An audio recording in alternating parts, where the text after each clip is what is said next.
गर्मी की छुट्टियों में दादाजी के पास घूमने आया बालक उछलते कूदते दादाजी के पास पहुंचा और बड़े गर्व से बोला कि दादाजी, जब मैं बड़ा हो जाऊंगा तब मैं एक सफल आदमी बनूंगा। क्या आप सफल होने के कुछ उपाय बता सकते हैं? दादाजी हाँ में सर हिला दिया और बिना कुछ कहे लड़के का हाथ पकड़ा और उसे करीब की पौधशाला ले गए। वहां जाकर दादाजी ने दो छोटे छोटे पौधे खरीदे और घर वापस आ गए। वापस आकर उन्होंने एक पौधा घर के बाहर लगा दिया और दूसरा पौधा गमले में लगाकर घर के अंदर रख दिया।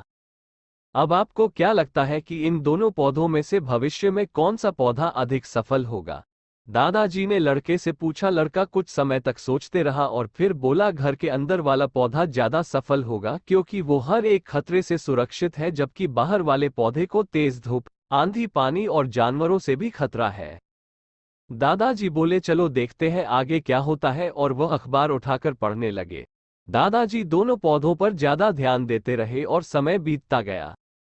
3-4 साल बाद जब एक बार फिर वह लड़का अपने माता पिता के साथ गांव घूमने आया, तब अपने दादाजी को देखा तो देखते ही बोला, दादाजी, पिछली बार मैंने आपसे सफल होने के कुछ उपाय मांगे थे पर आपने तो कुछ भी नहीं बताया था, पर इस बार आपको कुछ बताना ही होगा।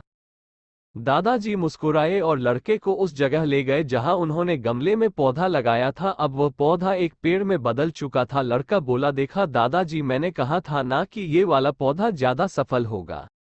दादाजी ने बोला कि अरे, पहले बाहर वाले पौधे का हाल तो देख लो। और ये कहते हुए दादाजी लड़के को बाहर ले गए। बाहर एक विशाल पेड़ गर्व से खड़ा था, उसकी शाखाएं दूर तक फैली हुई थी और उसके छांव में खड़े राहगीर आराम से बातें कर रहे थे।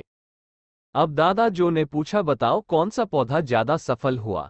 लड़का कुछ शर्माते हुए बोला, बाहर वाला। लेकिन ये कैसे संभव है? बाहर तो उसे ना जाने कितने खतरों का सामना करना पड़ा होगा। दादाजी मुस्कुराए और बोले, हाँ, बाहर वाले पौधे को बहुत सी चीजों से सामना करना पड़ा, लेकिन समस्या का सामना करने से अपने फायदे भी तो है। बाहर वाले पौधे के पास आजादी थी कि वह अपनी जड़ें जितनी चाहे उतनी फैला ले, अपनी शाखाओं से आसमान को छू ले। और तुम जिस आधी तूफान से इस पेड़ के लिए मुसीबत समझते थे, उसी आधी तूफान ने ही इस पेड़ की जड़ों को इतना मजबूत बना दिया है कि आज एक छोटा सा आधी तूफान इस पेड़ का कुछ भी नहीं बिगाड़ सकता।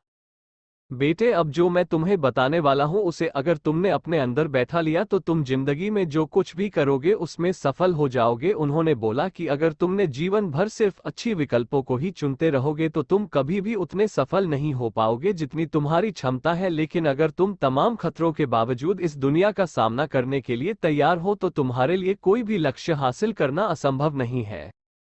लड़के ने लंबी सांस ली और उस पेड़ की तरफ देखने लगा। वह दादाजी की बातों को समझ चुका था। आज उसे सफलता का एक बहुत बड़ा सबक मिल चुका था कि जीवन में हम जिन रुकावटों को हम जितना बड़ा शत्रु समझते हैं, वही हमें मजबूत और जीवन में बहुत ज्यादा सफल बनाती है।